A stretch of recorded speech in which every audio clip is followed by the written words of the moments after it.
So welcome. If you're just joining us, thank you so much for hopping in. My name is Stephanie, and you're here today for the AI refresher training. We'll be sharing a little bit about what generative AI is, as well as ways that you can use the tools. And while we wait just a few moments to get started, I invite you to just go ahead and put your name in the chat and your role. Welcome to Chris. Thanks for joining us. Welcome, Monica. Thanks for joining us.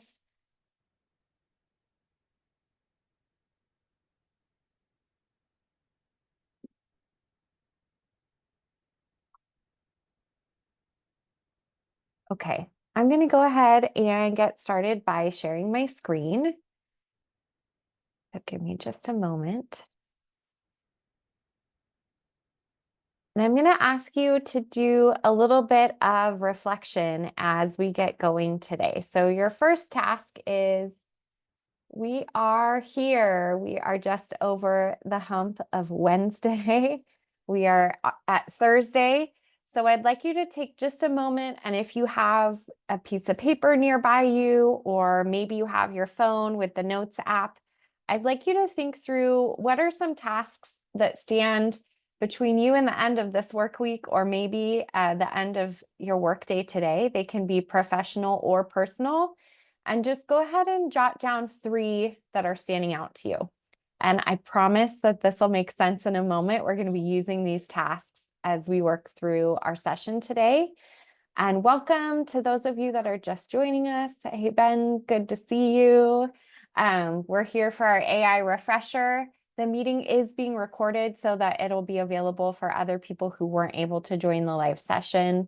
And we have people just putting in their name and their role in the chat, and then taking just a moment or two to write down 3 tasks that you have to accomplish. They can be personal or professional, or a mix of both.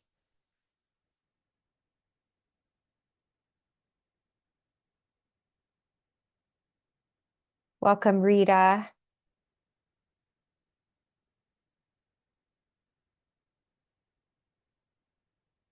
All right.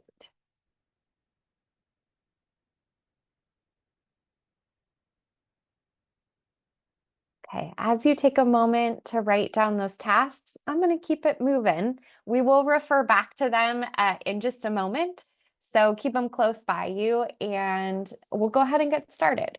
So today you're here for our AI refresher session, and if you haven't joined an AI course yet, don't worry. We'll share a little bit of basic information to both refresh and start new for people. And then also think through the lens. The reason I had you share your roles in the chat is really thinking about, in your role, in your work capacity, what are ways that these tools can help you to be more efficient, or to help be a tool to support you. So if I haven't had a chance to meet you before, my name is Stephanie, and I work in the Tech Plus department here at the Santa Cruz COE as an Ed Tech and Innovation Teacher on Special Assignment, which is quite a mouthful. The best way to explain it is I work as a tech translator. So my background is as a classroom teacher. I taught elementary school and middle school. And I, as a classroom teacher, really felt inspired by the way that technology could help engage my students, but also support me to be more efficient as a teacher. And so I hope to share that information with you all. I do work with Jason. He is also in our Tech Plus department. He is our Chief Technology and Innovations Officer. You may have seen his tech tips rolling through your email inbox on Monday. And we are both part of the EdTech Trailblazers team. So just a couple of things that I want to point out to you. Shameless plugs about ways that you as a COE employee can receive support regarding technology is that as a COE employee, by default, when you go to Google Chrome and you're logged into your COE account, there's a little button up at the top left that says Staff Resources. And there's all sorts of resources there, including the intranet. And I just want to show you for a moment that on the intranet, there's a calendar of events on the home page. And you'll see that my tech trainings are listed there. So if you're ever curious about like, what's the next thing that's coming up? What can I access? You can always find that in the intranet. Hang on one sec. Let me go back to presenting.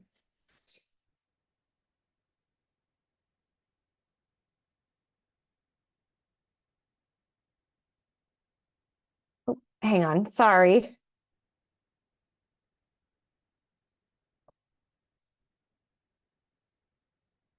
There we go. Okay. Also, I just want to let you know that if you ever have questions, you can book an appointment with me. So if you ever are like, hey, I heard about this tool, but I wanted to learn a little bit more, or do you know anything that could help me organize my emails? Any question tech related, you can always shoot me an email, or if it's a longer question that makes more sense to chat about, we can set up an appointment to meet. And that second link right here, calendly.com/Sumarna, goes to my bookings calendar. Also, you can submit a tech ticket via your email system. And Jason and I also have a page on the COE website, santacruzcoe.org/edtech-trailblazers. And on that page, you are able to see not just trainings that are offered internally to COE employees, but also those that are open to educators across Santa Cruz County. So I have been sharing a few things on the slides, and they're all linked in today's home base.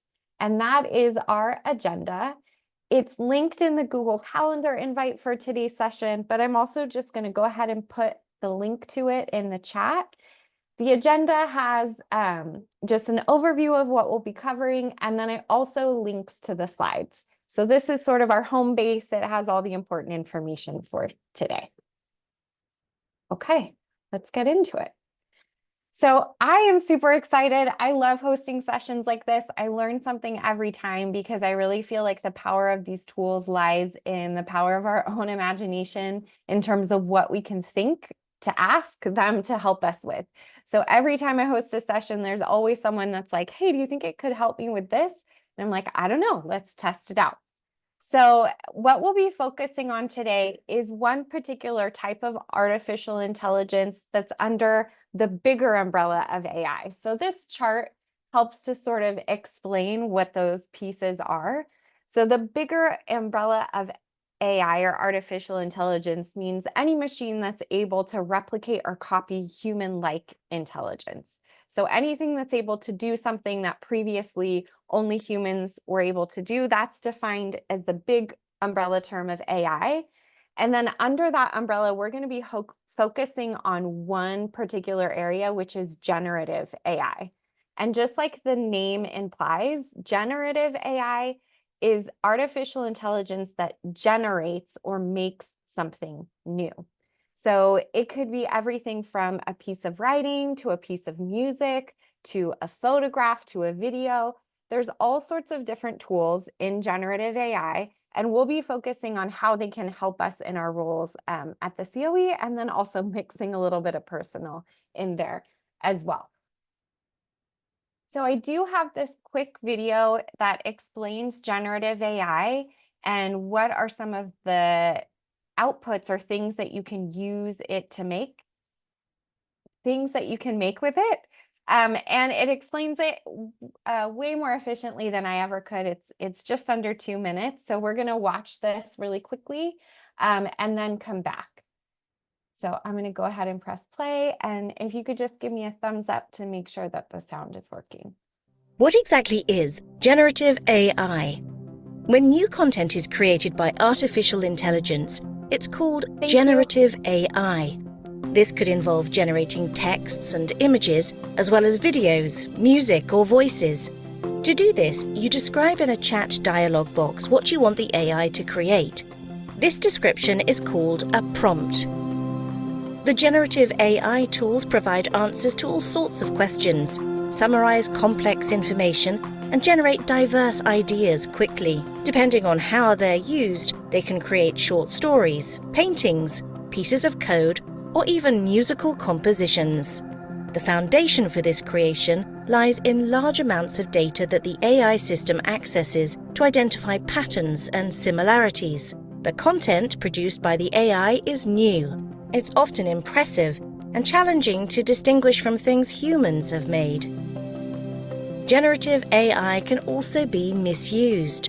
In so-called deep fakes, AI is utilized to produce images or videos that seem real. AI-generated texts are also tough to recognize as machine-made. Moreover, the AI can provide answers that sound correct but are actually incorrect. This is called hallucinating. The quality of what's created depends on both the quality of the data used and the quality of the prompts given. To effectively utilize generative AI, we need to learn how to guide the tools with meaningful prompts and use them thoughtfully. Generative AI holds immense potential and can help us in many ways, such as serving as a writing or learning partner. However, the AI should do the hard work, and humans should be responsible for the facts.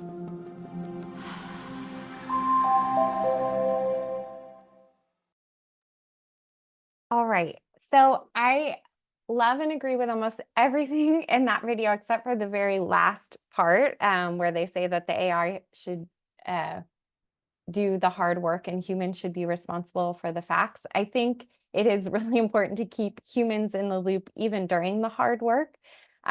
So one analogy that I like to use is that tools like this are sort of like an electric bike. When you're going for a bike ride, you can use that power boost to help get you up a hill when you're stuck at a challenging place, but you're still going to be pedaling and using your human power a lot of the way. So just like they explain that these tools can be subject to errors, what they have coined hallucinations, you want to make sure that you check whatever these tools have created for you to ensure that they're accurate and that they achieve the results that you were hoping for. So before we go on and I spend too much talking, sort of too much time pontificating on what these tools are and how they work, I'm curious if you have used something that you would classify as generative AI before. So if you wouldn't mind just using the quick thumbs up or thumbs down feature or a yes or no in the chat, have you already been using generative AI?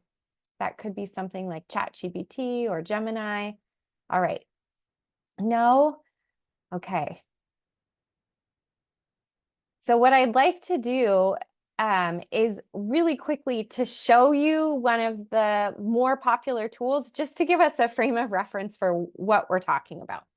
So one of the ones that burst onto the scene and gained popularity really quickly was ChatGPT. And I like to start there just because a lot of times when you ask people if they've used or heard of AI, ChatGPT is the first thing that comes to their mind. And so it's good just to start there. There are a lot of other tools that do things similar to what ChatGPT does, but it was just one of the first ones that came out and it gained popularity really quickly. So I'm just going to open a new tab. And to get to ChatGPT, it is a tool that's available on your computer when you're in Google Chrome. You can just search ChatGPT, or you could go to chatgpt.com. And then just like a lot of tools that we're familiar with, next comes the app, right? So it is also available as a free app that you can get on your phone. There are some functions that are unique to the web-based version versus the app-based version. Today, I'll be demoing the one that we're using on our big screen, our computers. So when you hop into a tool like this, it's helpful to just take a quick tour, a lay of the land for what we're looking at. So in the middle is our main workspace, and you can see that it's giving us some ideas for things that we could ask this tool to do for us. We could ask it for travel tips. We could ask it to help break down something technical, pick an outfit to look good on camera, find the decade that a photo is from. So all sorts of different educational and not so educational uses. And then here is where you write your prompt. So in the video, they explained that the prompt is what you're asking the tool to do. And then you'll notice on the left-hand side that there's a history of all the chats that you've had with the tool. So you can see I use it for a mix of things. I was needed help writing an email, but then I also was starting to think ahead to spring break and was looking for some spring break ideas. So what I would love is if you all could maybe look back at the 3 tasks that you wrote down or captured in your mind or had on your notes app. Does anyone have an idea for something that they would like us to ask this tool to help us do?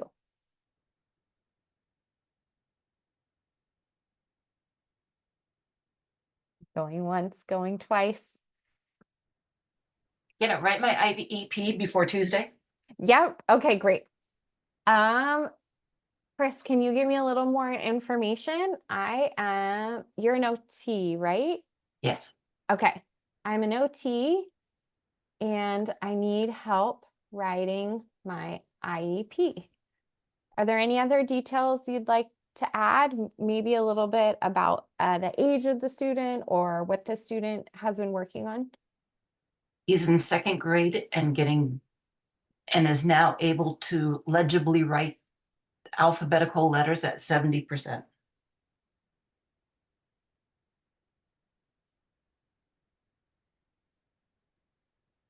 With a visual model.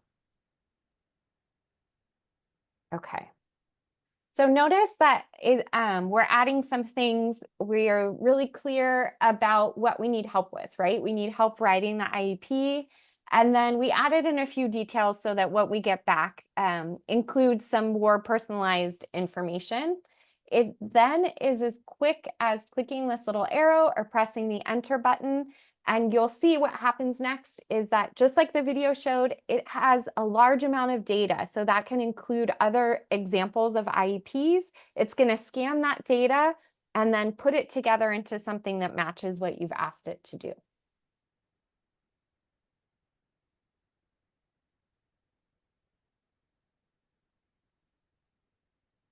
So you can see if I scroll down, then it says, here's a draft for the IEP focusing on the student's progress in writing alphabetical letters. It gives a summary of the present levels of performance. And then it recommends a goal and some objectives. It suggests some accommodations and modifications. And then it asks you, would you like to modify or add anything else? So one cool part about these tools is that it is very much a conversation. It's like working with a thought partner or a support person. So I can go ahead and make recommendations. One of the things that I've noticed with responses in particular from ChatGPT is they tend to be on the lengthy side. I don't know if you're feeling, Chris, like this is longer than what you wanted or about the right length. What do you think? It's probably about the right length.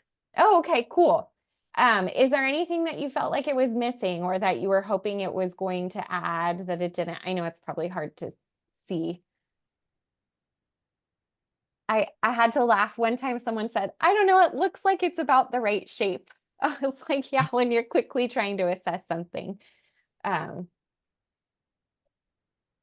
So one thing we could say is you could add tweaks. So you could say, can you add a few more details to the accommodations list and make them actionable so that the classroom teacher knows exactly what to do. So you can go ahead. Oh, yeah, go ahead. No, I like that. I like that. I would change the goal a little bit and ask it for a similar writing goal. Oh, okay. So while it's generating, if you have additional thoughts, you can always press the stop button to get it to stop generating what it's working on, or you can just wait for it to finish. So it looks like it finished with some actionable steps. And then you were hoping that it could add a writing goal. Can it suggest a writing goal based on that information? Any other writing goal based on that information? I'm just wondering what it would say because I came up with a different one as well. This is a great example. Another thing that I like to do is that I feel like I like about like 75% of the things that it generates. So if I know that I want one more writing goal, I might ask it to give me 3 so that I can pick the one that I like the best. So I might say, can you suggest 3 more writing goals based on the information I provided? I can enter that in, and then it's going to give me 3 additional goals. One thing that I'm noticing is that when the tool realizes that there's some information that's missing that might make it more improved if the human added it, it does put those blanks in there with the brackets, letting you know, like, oh, go back in and fill this information. So it's suggesting improve independence in writing letters, enhance letter spacing and line alignment. Oh, I like that one. That's the exact one I just put in. Oh, okay.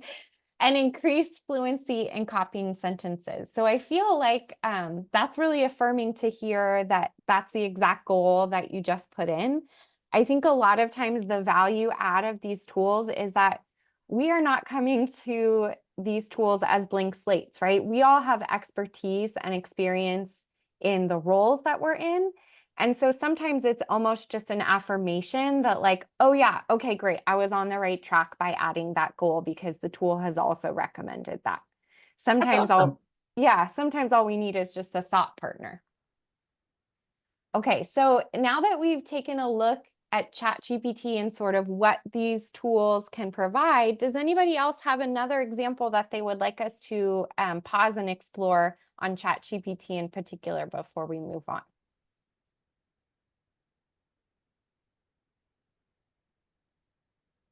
Yeah. Okay. So Benjamin has a great question, which is just the perfect transition into the next part of the presentation. So I feel like there was a moment in time when the ability of this tool to do something like generate the list of IPs, and there was like people were watching the text generation and they were like, wow, that's so amazing. And then it was like, wait, but what else can it do for me? Can it make my slideshows? Do I have to still do this? So unfortunately, ChatGPT right now does not have the capability to make slideshows. Let me try. Can you make this into a slideshow? It doesn't hurt. These tools are changing all the time. If you ever have a question, it doesn't hurt to just ask the tool itself. My guess is it's going to say, I can't, but I can recommend what you could put on each of the slides. So give it a second. It's analyzing the information. While it does that, what I did want to say is ChatGPT is sort of your generic first run at a large language model. And since then, there have been a lot of teachers, educators, people in other professions that have thought, if the tool can do this, what if I made another tool that made it easier for people like teachers to use the technology behind this without having to think of the prompts? So this is like all technology trainings. I feel like it's inevitable that there's some sort of glitch. So it just took a little bit longer to generate. Oh my gosh. I know. Okay, hang on. This is brand new, you guys. I tried this yesterday and it didn't work. So it did say I have created the slideshow for you. You can download it using the link. Let's test it out, hot off the press. Okay, so it is bumping me over to PowerPoint. So give me just a second because I think it'll open in a different window. So crazy. That's brand new. I know.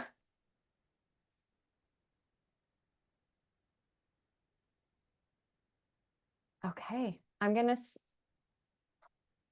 stop sharing so that I can reshare into the PowerPoint window. And it did. However, I think I'm kind of underwhelmed. It basically just took the information in text form and copied and pasted it into PowerPoint. Wah wah. But there are some other tools that are out there that are more specific that can do things like make a presentation for you that will have a little bit more of a wow factor than this presentation does. What it does show, though, is that these tools are changing all the time. Never hurts to ask. And you never know. In a month from now, you might have that same presentation, click on it, and it may have images. So thank you, Benjamin, for encouraging us to ask and test it out and see if it worked. Okay, I'm going to stop sharing my IEP PowerPoint presentation, and I'm going to go back to my other space. While I do that, I just want to pause and see if anybody has any questions or comments, maybe something, if you were one of the ones who said, yeah, I've used tools like this before, maybe something that you're liking that a tool like ChatGPT can do for you.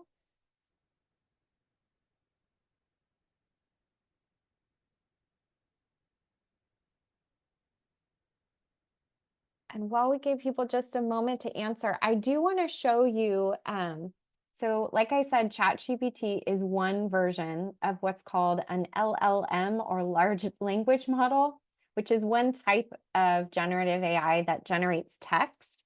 Google actually has their own version, and it's called Gemini.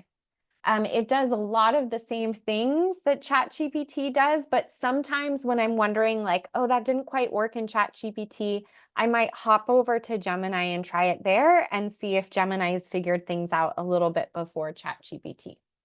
If you wanted to get to Gemini, just like in technologies, there's multiple paths that lead to the same destination. You can always just search Gemini. But one fun thing is that because it is a Google tool, it does live in what we call the waffle, your collection of Google tools. So you'll see it right here. It's Gemini. Just so you know, a fun convention that's popped up around AI is it's typically denoted by some sort of like sparkle or star. So if you see a sparkle or star icon, that typically denotes that like that particular thing is doing something AI related. And once we hop into Gemini, you'll immediately see how closely it resembles ChatGPT, right? We've got this sort of prompting window, a space where we can enter a prompt. And one thing the web-based version of Gemini has that ChatGPT doesn't have yet is they have this little microphone button. So if you're in a hurry, if you're multitasking, or if it's just easier for you to do voice to text instead of typing something out, you can click this microphone button and say something like this. First, you have to allow. Can you please draft an email for me to the parents of my 3rd grade class, reminding them that we have our field trip tomorrow? And I can go ahead and click submit. And now it's drafting up that communication for me. I tend to use tools like this to do what I find the most tedious parts of my work, like crafting emails. So these are great email generators. The app-based version of ChatGPT can use your microphone to do speech to text. So there have been studies that shown that when you're up and moving, it's really good for creative problem solving. So a lot of times when I'm thinking through a problem or a work project, I'll actually get up and go for a walk. And then I can use ChatGPT on my phone to help me brainstorm. And then it's ready for me when I sit down to my desk. So I could be walking around saying something like, help me draft the agenda for this training or the meeting. Another thing that I want to point out is that these tools can read and analyze and interpret information from outside files. So if you have something, you can actually drag it and drop it into the tool and then ask questions or ask it to do something with that thing. Let's see what downloads I have. Oh, I'm working on a grant. Not super exciting, but we could say something like, here, I've got this draft of my grant narrative. I can take it from my downloads, drop it directly into ChatGPT, and I can say something like, give me the 2-sentence summary of this document. And it's going to analyze the PDF, and then it's going to generate a summary for me. A really good example that I've seen of a teacher using this is she said, we just adopted this new math curriculum this year and it's just driving me bananas. I cannot understand it. And every day when I go to teach the lesson, it's like this 30-page long lesson plan. And I need help. And so what she did is she found the PDF versions of the lessons, and she was using a tool like this to guide her through the lessons. So like she would put in the lesson for the day, summarize the lesson for the day, and explain to me in one sentence what my students need to know from this. And then she was able to do that and to be more efficient in reading through her unwieldy teacher's guide. So this did a pretty good job of taking that PDF and summarizing it. If you have a project that you're working on that has a lot of different pieces, I'm thinking about this grant that I'm working on. It had an application and a budget and information and an FAQ. I downloaded and gathered all the data, all the information I could on this one particular project, and I loaded it into ChatGPT in one chat, and I created my own custom chatbot about this grant. So now it has all of that information loaded. I can do things like, remind me again when the grant is due. Give me the link to submit the grant. And so it's sort of my own little chatbot that I have about that project that I'm working on. Okay, I love it. Okay, Benjamin's giving us some questions. Yes. So first of all, when you are in a tool like ChatGPT or Gemini, and you say you want to take this summary and put it somewhere, when you cut, copy, and paste, the font shows as gray tinged. It does. So unfortunately, the only way to work around that is when you're in the new thing, to highlight it and clear formatting, or just to go ahead and change the font back to black. That is a telltale sign. I noticed when these tools were first coming out, there were a lot of emails going around that were suddenly gray tinged and a lot of writing. And I was like, I think you may have been using ChatGPT to help you. So yeah, unfortunately, that is one of the downsides. And then we have another question about ChatGPT or Gemini help with scheduling or calendars. Show the wow factor hacks and something for dope presentations. Okay, so I try not to pay for anything and to only promote the free tools, but the one tool that I love that has helped me with calendaring is actually a paid tool. It's, I think, $6 a month, and it's called Clockwise. And let me tell you why I like this tool. So I'm going to skip ahead to this week. That looks a little bit less cluttered. This particular week is busy. What Clockwise does is I can label my calendar events as flexible or not flexible. And it operates on the theory that as humans, multitasking is not great for us. We really need extended blocks of focus time, ideally a chunk of time that's 2 hours or longer to like delve into a project, get in the flow. And so once I label my events as flexible or not flexible on Clockwise, it moves my events around to give me longer chunks of focus time. So that was something I was really struggling with, just in managing all the meetings and things, was like finding those big chunks of focus time.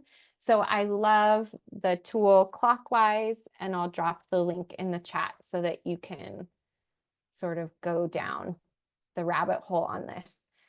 I haven't convinced anybody else to join me yet, but Benjamin, if you want to try, it's even cooler when you join with a team. Because what will happen is, like, once Jason and I, who share a lot of meetings, start both marking our meetings as flexible, it'll move the meeting that we have together around to give both of us the most focus time. So it's pretty cool. And then since we're talking about other tools, wow factor, presentations, this is one that I just learned about from my friend Sonal, who works in San Bernardino in a similar role. She is loving this tool called Gamma. And this is a very funky view. I'm not sure what happened. Let me try again. Gamma presentation tool. Okay, I'm going to drop the link to this one in the chat. And I haven't paid for Gamma. So what we're seeing is the free version. basically, they have an AI-powered presentation generator. I'm going to click Create New.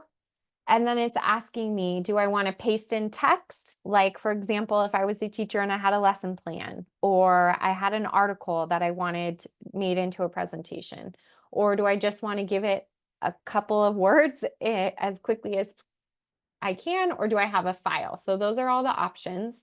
I'm going to go ahead and do generate from a prompt. Describe what I'd like it to make. Do you have a presentation you're working on? No. Okay. Create a presentation on the life cycle of a frog. If you've been to any of my trainings, I'm sorry, I don't know why I go into rock brain when I have to think of an example. Former third grade teacher had a huge unit on frogs. And so like frogs are just always what I think of when I'm like, I don't know. So I can go ahead and click generate. And then what it does for me is it's going to show me the outline of the slides that it's going to make before it makes them. So I could take things off. I could rearrange. Like, I don't know, say for whatever reason, I was like, third grade, I don't think I want to focus on the mating and reproduction. I'm going to go ahead and delete that card. I decide how much detail I want. Do I want it? Do I really like pictures better? So I want to keep it brief, or medium or detailed. And then what image source do I want? Do I want it to default, search the web, or generate AI pictures? And then I can even choose the image style. Just for fun, I'm going to say Pixar style animation.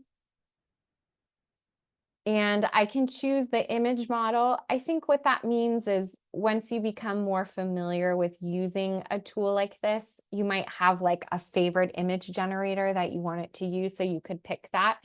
I don't. I'm just going to go with image 3. It looks like that one's fast.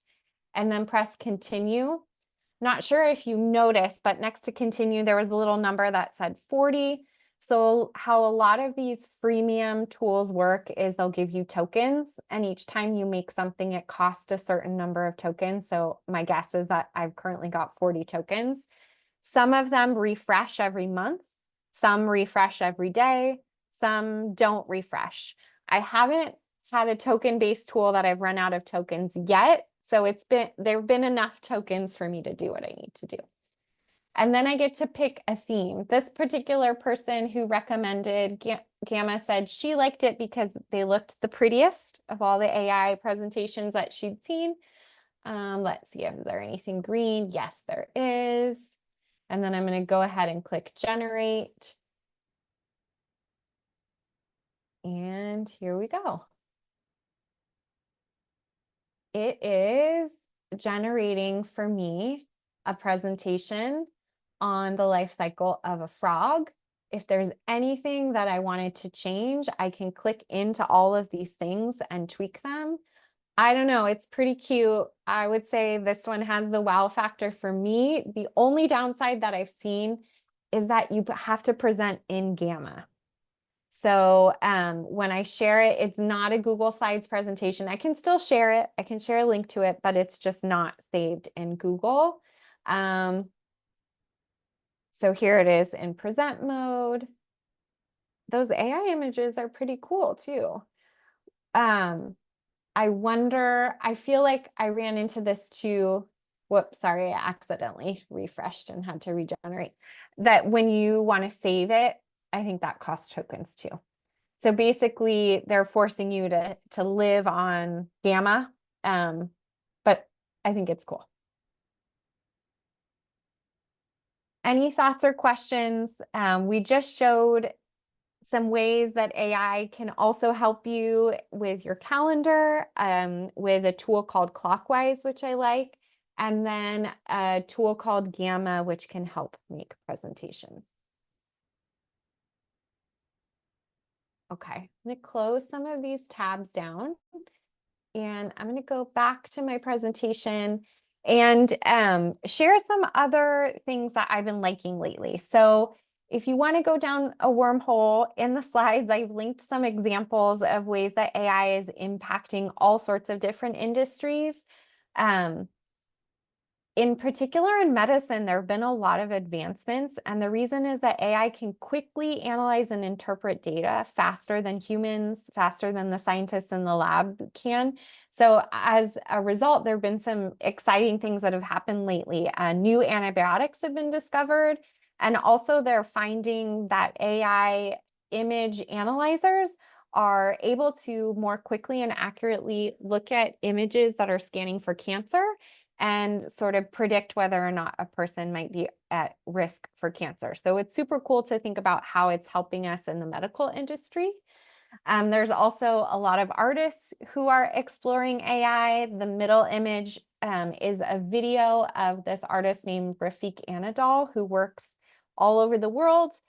He presented at a conference that I attended, and he suggested that data was the new pigment, which I thought was kind of a bold and interesting statement. But basically, he uses data to create these really cool AI art installations. And then that last picture is actually the world's first short film that was made with an AI tool. It's called Airhead, and the same company that's brought us ChatGPT, the company name is OpenAI. They have a tool called Sora, which has not yet been released to the public, but it is a video creation tool. And the silent film, if you want to watch it later, fun watching. It's under 2 minutes, but it was created solely using AI. It's pretty cool. You might be wondering, like, okay, but I'm not a film producer and I'm not in the medical industry. So what does that mean for me? I did ask ChatGPT to think about sort of what are some of the strengths and challenges. I feel like when we're thinking through how we can use these tools to support us, it can be helpful to think about what are the ways that these tools can work really efficiently, and then what are some of the tools' challenges where I should just remember, like, it's better for me to just do the work. And in full disclosure, these are strengths and challenges about generative AI as listed by ChatGPT itself. But some of the strengths are that it's able to automate a lot of the routine tasks. So we've talked about having it help us write IEP goals, write an email, write a presentation, right? A lot of the things that we have to repeat over and over again, it can help us to do those quickly and efficiently. And what's super cool about a tool like ChatGPT is that you're actually helping to train the model. So as you use the tool, it begins to remember sort of the templates that you've used, your own style, and it will start to cater things to be more like things that you would make, which is interesting. Also, like the examples in medicine show, these tools are really good at data analysis and pattern recognition. Unlike your average human who needs to sleep and eat, these tools are available 24/7. And one of the exciting ways that I think it really connects to education is that these tools can help with personalization. So one example that a classroom teacher shared at one of my trainings is that she surveyed her students at the beginning of the year. She found out they were all really into Pokemon. So she is using the tool to rewrite her math word problems for the year so that every word problem relates to Pokemon. That's something like we could have done, right? It would just take us hours and hours. Now you can just have the tool help you to do those little cute, fun things. You do want to be wary that these tools lack human intuition and creativity. There are some ethical bias and concerns. In particular, like the video illustrated, the tool is only as good as the data that's put in. So if there's bias in the data that it's using, then whatever it spits out is going to have that same bias mixed in. This has really been evident in a lot of the image generation softwares. So they have, for example, there was a prompt that asked for 3 photographs of a teacher, and they were all white and female. 3 photographs of a CEO, they were all white males. So you really want to just be careful when using the tools to make sure that you're checking for that bias. And also in terms of data privacy and security, We sort of dabbled on that with our very first example with crafting an IEP goal for a student. And I love how, Chris, you were really careful to, it's second grade student. So we didn't have any student identifying information linked to the IEP information that we were putting into the tool.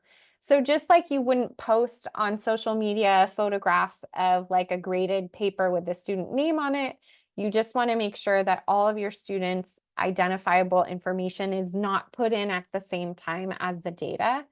I know that sometimes that can be an interesting puzzle to think through. A lot of people that I've been talking about are like, oh, so could I put in all my students' CASP data and then have it analyze and recommend like 3 next steps that I should take to help my students with their reading scores? Yeah, that's a great idea. And all that CASP data is listed to their student ID number, to their full name. So you're going to have to carefully go through and redact that information so that it's not put into the tool. Okay. Another thing that I'd like to do is I'd like to just pause for a second. And I know that we had a chance before we hopped into ChatGPT to look through the tasks that we brainstormed and see if there was one that we wanted to share. Thank you so much, Chris, for being brave and sharing that with our group. But I would like everybody at this time to go back. And now that we've sort of looked at what the tools are, we took a sampling ChatGPT, a slides generator, a calendar tool, right? Look back at your tasks and pick one that you think you might want to explore further with an AI-based tool. I'll give you about 2 minutes to do that. We'll come back at 4:50. And then at that time, I'm going to go over some tips for how to prompt or ask these tools for what you want to get a really good output. And then I'm going to show some other tools that I haven't had a chance to share with you yet that I'm super excited to share with you. So take about 2 minutes to take a screen break and look through your 3 tasks. If you didn't join us right in the beginning and you don't have 3 tasks, don't worry. Just quickly think about like, what's 1 or 2 things that based on what I've seen so far, I think I might want to ask a tool to help me with. And then we'll come back together.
Okay, well, come on back. Was that enough time to sort of think through 1 or 2 ideas that you might want to try?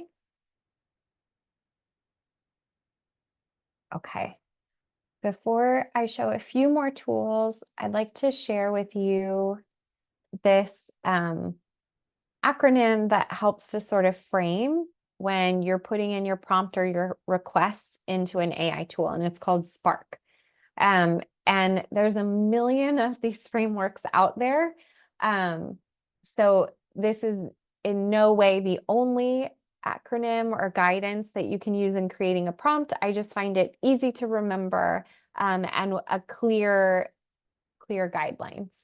So in this, when you're entering something into a tool like ChatGPT or Gemini or even Gamma, the slides maker, you want to describe the situation, identify the problem or challenge you're facing, give your aspiration or your desired outcome, explain the results that you're hoping for, and then every time there might be some kismet, something that's a little bit unique to that situation. So sometimes you might need to add in a little bit of extra detail about something that's different from another prompt.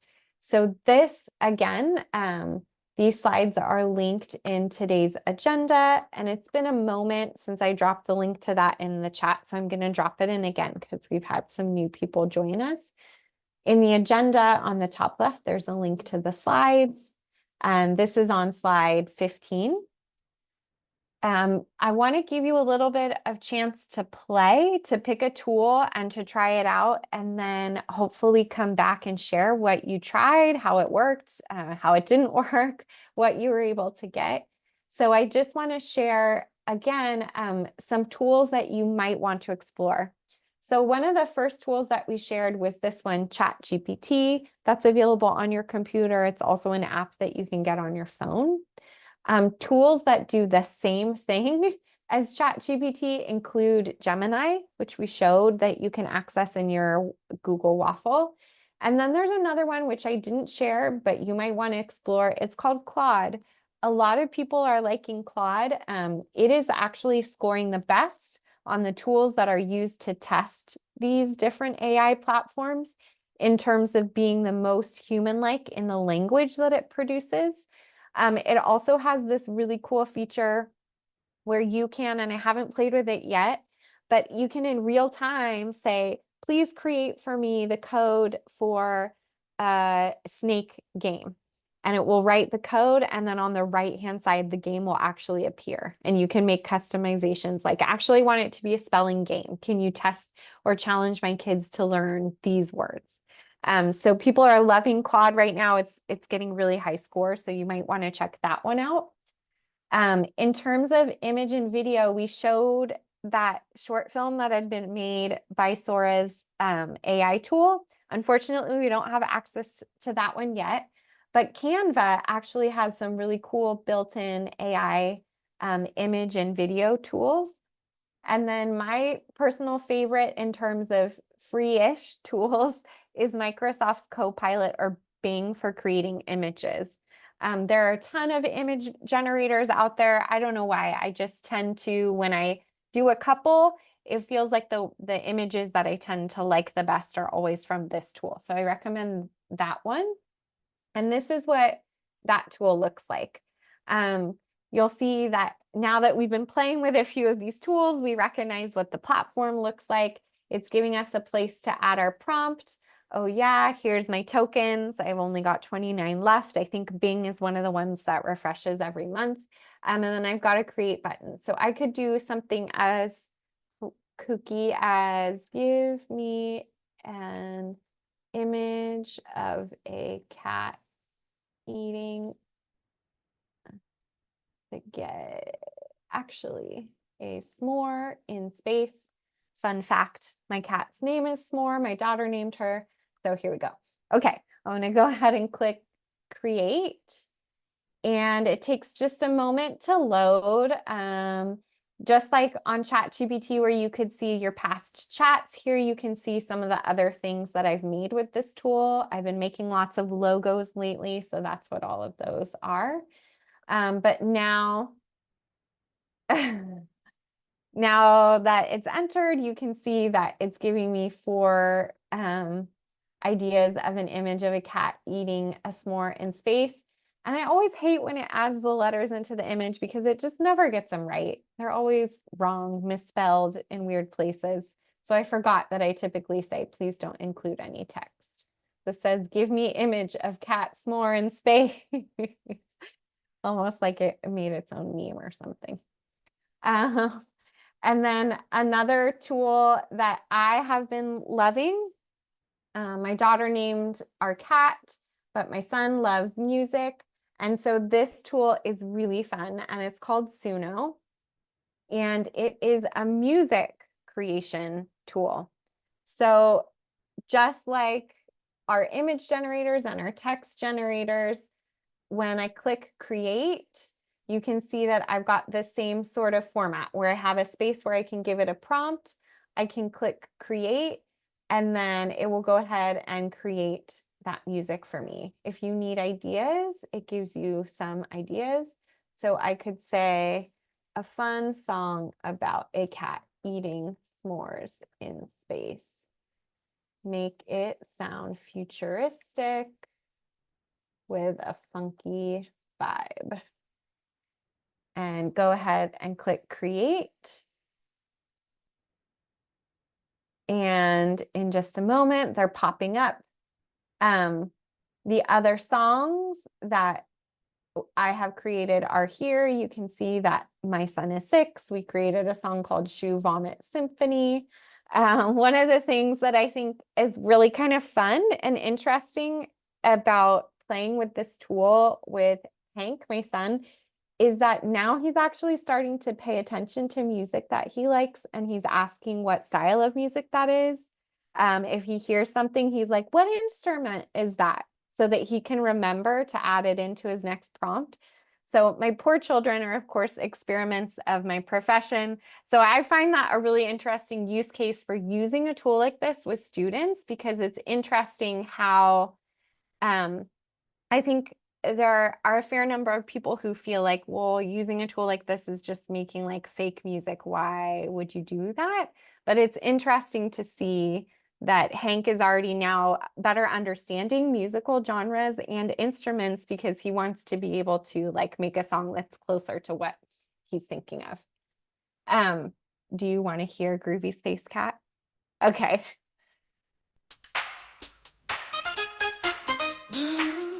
Can you hear that? Okay. Through the galaxy, my kitty's cool. Cat goggles on, sipping space fuel. Hoverboarding past the Milky Way. Got a craving that I can't delay. Laser beams flashing in the. Okay, so there are a full 2 minutes and 40 seconds of that song, which we will not enjoy right now, because I want to make sure that you have a chance to play too, in case you have an idea for a song or an image that you would like to create.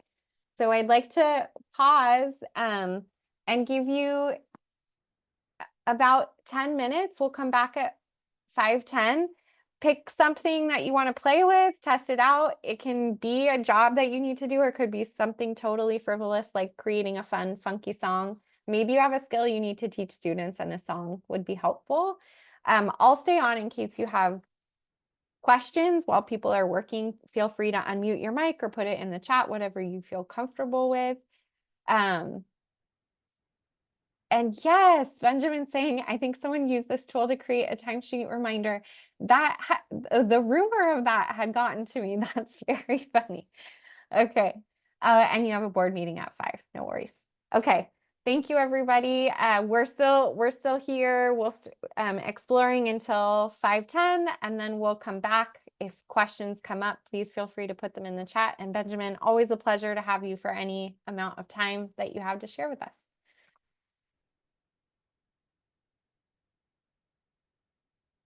And I'm going to pause the recording during our 10 minutes of work time.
All right, when you're ready, come on back. You can just let me know you're back by giving a thumbs up emoji or a hi in the chat. And I'm going to go ahead and stop sharing my screen. Thanks, Esther. Thanks, Sue.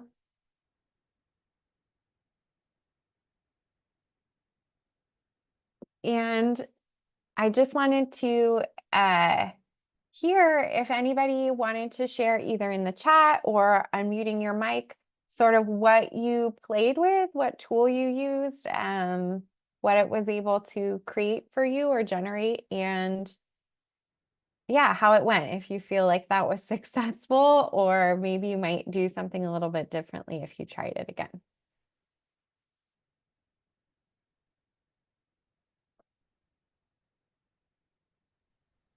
I will share. I'm really excited about Chat GPT, and this is my first time using it.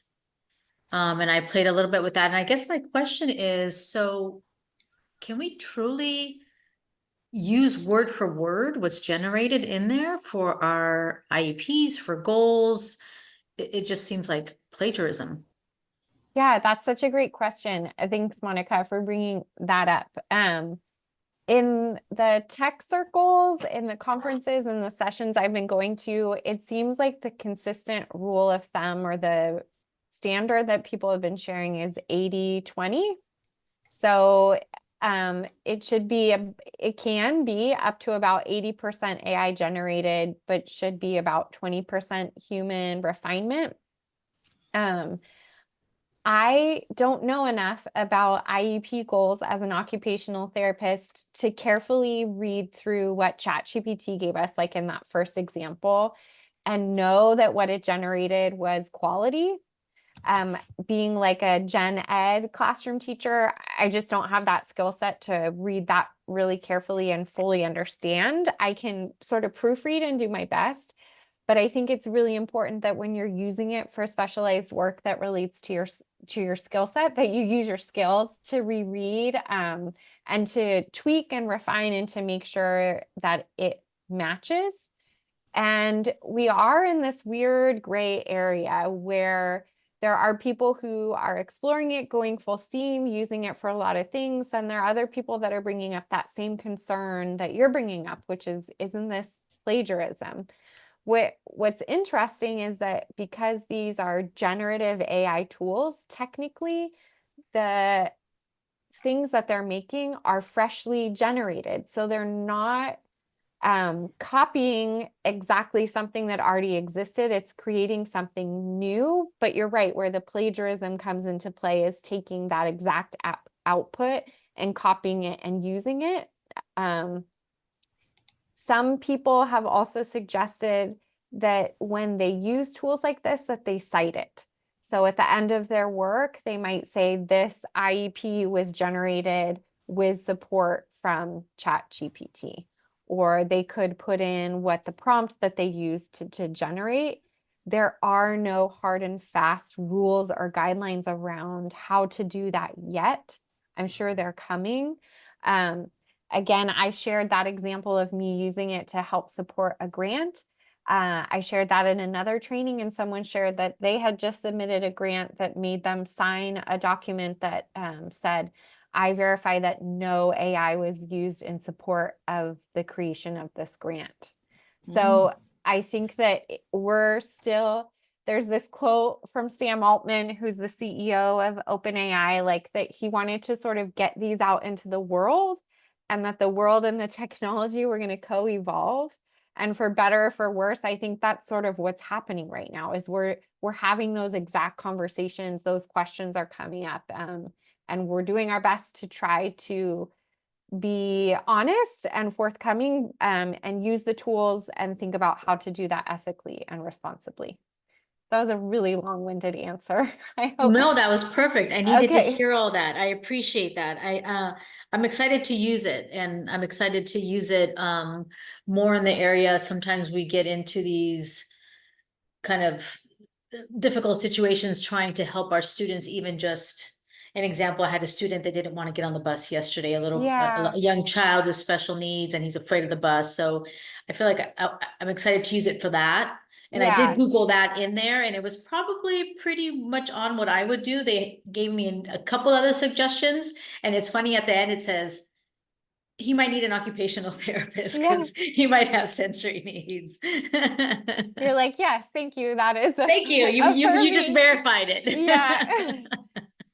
I feel like since we're on this topic, there is a tool that I didn't get a chance to share with you yet, but I do want to share since I know you're an occupational therapist as well as Chris. Esther's on here and supports students as well. So I do want to share one tool that I've been sharing with teachers that I think is cool that was also developed earlier. I sort of mentioned that like once ChatGPT came out, there were various people in the education space that were like, oh, I think I could take this and make it easier for teachers to use. One of those tools is EduAid. And I'm going to put the link to it in the chat. And basically, it's a prompt generator. Like someone sat and thought through all the things you could do with ChatGPT and then turned them into buttons so that you don't have to think of what you can ask it to do. But they do have this one section that I think is pertinent to what we're talking about in particular with our audience. I'm going to close this. Sorry. You know how every time when you open something, if your window's a different size, you're like, the buttons moved. Where did they go? So give me just 1 second. In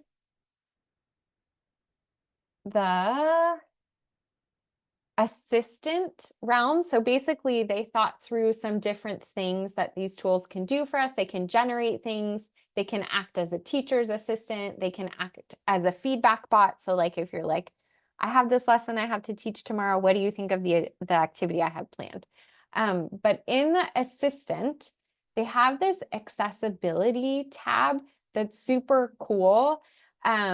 That helps with a lot of the things that we've sort of been talking about today. So they have an accommodations list. So I could see that that student you were just talking about, Monica, you could click on that accommodations list and it might come up with some things that are in addition to or supplement what you were able to get with the tool that you were working on, in terms of like, I have a student who's struggling to get on the school bus. Can you recommend some accommodations?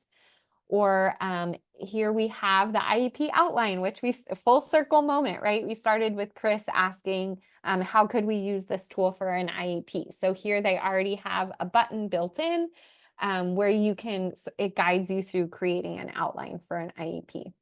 So again, you can do these things with ChatGPT, but there are some other tools that have just made it a little bit easier for you because they've taken some of the like idea generation off of your plate and are already recommending things that you can use these tools for. Thank you. This looks cool. I can Yeah. probably spend all day in here. I know they're all wormholes, right? Okay, I'm gonna stop sharing and pause for a second to see if anybody else wanted to share, or also open the floor if there's questions. If you're like, hey, I was really hoping to know this today and I don't think I've answered that yet. So just gonna pause.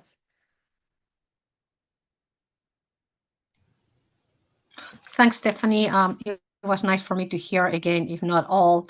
I was a little bit late arriving, but part of the AI in-person, thing that you did a couple of weeks ago. And I was trying to, I used ChatGPT.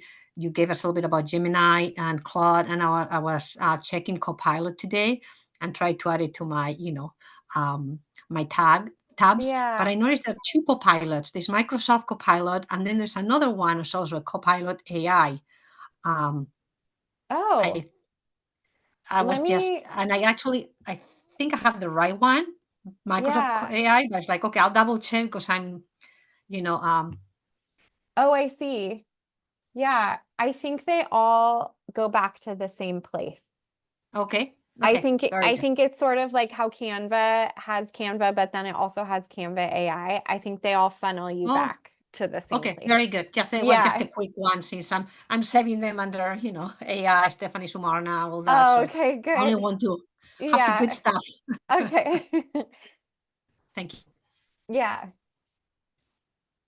Okay, well, I'm going to stay on in case any other questions come up. I just want to thank you all so much for spending some time with me today and learning a little bit more about AI. I hope that this was helpful, that you're able to walk away with some ideas for how you could use these tools, or if at the very least a wormhole to go down later.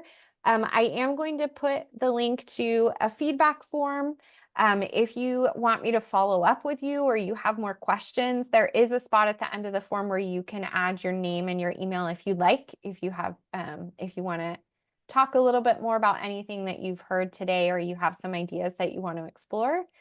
But thank you all so much for joining. I appreciate you spending this afternoon with me. I hope that you have a great evening with your families. I'll stay on, but at this point, you're welcome to begin your after work hours. Thank you. That was Thank you Thank so you. much. yeah, Appreciate it. wonderful. introduction to all this. It feels like it's going to be a wormhole that I'm going to get drowned in, but we'll see. Okay. I know. Yeah. It's a good wormhole, though. It's super helpful. But yeah, there's a lot. Thank you so much. Yeah. Thank you, Chris. Have a good night. You too. Bye.